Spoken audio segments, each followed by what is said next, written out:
Time check, it's 12:26.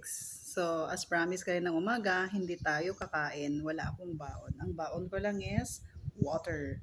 What is essential to me, isa pa sa essential, yung laman ng bag ko ay Himalayan salt. Essential ito sa mga low carber. And granules of coffee.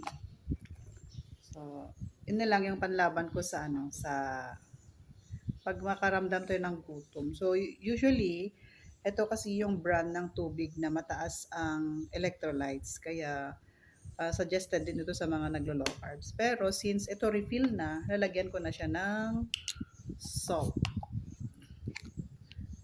Ito na lang nilalagay ko. Hindi ko na nilalagyan ng kung ano-ano. Ito lang. So, tamang-tama na mapawi ang ating gutom. Natatanggal talaga. Hindi ka ako gutom. Last meal ko was last night 7 o'clock p.m.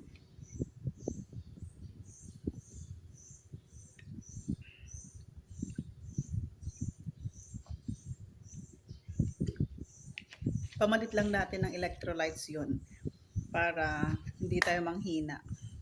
Okay, so hydrating is very important these days kasi napakainit ng panahon.